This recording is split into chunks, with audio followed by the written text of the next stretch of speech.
ইষ্টপ্রাণ দাদা ও মায়েদের প্রত্যেককে জানাই আমার আনন্দিত জয়গুরু। আশা করি আপনারা ঠাকুরের দয়ায় বেশ ভালো আছেন। আমিও ঠাকুরের দয়ায় বেশ ভালোই আছি, কিন্তু খুব গরম, তবুও আমাদের থাকতেই হবে, কিন্তু কিছু করার নেই। জয়গুরু প্রত্যেককে সবাই ভালো থাকবেন, সুস্থ থাকবেন, ঠাকুরকে মাথায় নিয়ে চলবেন। আমি আমার প্রত্যেকটা ভিডিওতেই কিন্তু সবসময় আমি একই কথাই বলি, ঠাকুরকে মাথায় নিয়ে চলবেন। কারণ ঠাকুরকে মাথায় নিয়ে চললে ঠাকুর যা যা বলেছেন তা যদি আমরা সঠিকভাবে কাটায় কাটায় মেনে চলতে পারি, তাহলে কিন্তু সত্যি আমরা খুব খুব ভালো থাকবো। কিন্তু আমরা কিন্তু ঠাকুরের কথাগুলো সত্যিভাবে মেনে চলতে পারি না, ঠিকভাবে মেনে চলতে পারি না। তাই কিন্তু আমাদের একটা না একটা কিছু দুর্দশা বা বিপদ আসতেই থাকে। কিন্তু ঠাকুরের কথা যারা ঠিকভাবে সুন্দরভাবে মাথায় নিয়ে চলেন, তারা তার দয়া যে এত পান, সত্যি বলে বোঝানো যাবে না। কেউ সেই দয়ার কথা বলে শেষ করতে পারবে না। আর বিশেষ করে ঠাকুরের দয়ার কথা তো বলাই যায় না। জয়গুরু প্রত্যেককে সবাই ভালো থাকবেন।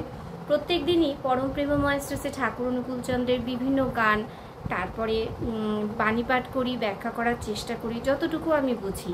তো আপনারা সেই ভিডিওগুলো দেখছেন, সবার কাছে শেয়ার করছেন, কমেন্টস করছেন, সত্যি আমার খুব ভালো লাগছে। তাই আজও বলবো আপনাদের ভিডিওটা স্কিপ না করে অবশ্যই একটু শুনবেন এবং ভিডিও শেষে অবশ্যই কমেন্টসে জানাবেন আমি যে বাণী পাঠ করছি, যে যতটুকু ব্যাখ্যা করার চেষ্টা করছি, যতটুকু আমি বুঝতে পারছি সেগুলো সঠিক হচ্ছে কিনা। তো জয়গুরু শুরু করছি পরম প্রেমময় শ্রী শ্রী ঠাকুর অনুকূলচন্দ্রের শ্রীহস্তলিখিত সত্যানুসরণ গ্রন্থ পাঠ ও তার ব্যাখ্যা।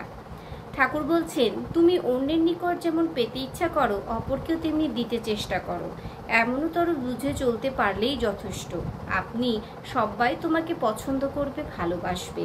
ঠাকুর বলছেন, তুমি অন্যের নিকট যেমন পেতে ইচ্ছা করো, আমি যদি কারো কাছ থেকে কিছু পেতে ইচ্ছা করি, কেউ আমাকে কিছু দেখ, সেটা যদি আমার ভালো লাগে, অপরকেও তেমনি দিতে চেষ্টা করো। শুধু আমি কারো কাছ থেকে শুধু আমি নিয়ে নিলাম তা করলে কিন্তু চলবে না।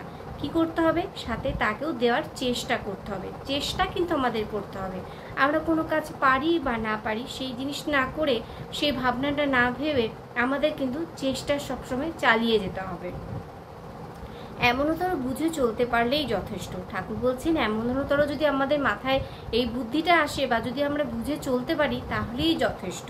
আপনি সবাই তোমাকে পছন্দ করবে, ভালোবাসবে। এই বিবেক, এই জ্ঞান, এই বুদ্ধিটা যদি আমার মধ্যে থাকে, তাহলে সবাই আমাকে কি করবে? ভালোবাসবে, পছন্দ করবে। আমি যতটুকু পারি, যেমনভাবে পারি আমি দেওয়ার চেষ্টা করব। একেবারে হাত পা গুটিয়ে বসে থাকবো না। আর কারো দিচ্ছে সেই আশা বা প্রত্যাশায় কখনো বসে থাকবো না। সে যেমন দিচ্ছে, তার কাছে যেমন আমার একটা আশা থাকে যে হ্যাঁ সে আমাকে দিচ্ছে, সেই বিপরীতে তাকেও আমি কিছু দেওয়ার চেষ্টা করব। ঠাকুর কিন্তু এইভাবেই বলছেন। আমি কিন্তু খুব একটা বড় ব্যাখ্যা করছি না, এই অল্প একটুখানি করছি, যাতে আপনাদের ভিডিওগুলো ভালোও লাগে আর বোর ফিল না করেন। ঠাকুরের কথাগুলো অবশ্যই যাতে আমরা সবার কাছে পৌঁছে দিতে পারি, সেদিকে কিন্তু সবাই নজর রাখবো, খেয়াল রাখবো। জয়গুরু, আজকে যতটুকু ব্যাখ্যা করলাম ততটুকু সঠিক হলো কিনা অবশ্যই কিন্তু কমেন্টসের মাধ্যমে জানাবেন। যদি ভিডিওটা ভালো লেগে থাকে তাহলে অবশ্যই সবাইকে শেয়ার করে সবার কাছে পৌঁছে দেওয়ার চেষ্টা করবেন। জয়গুরু।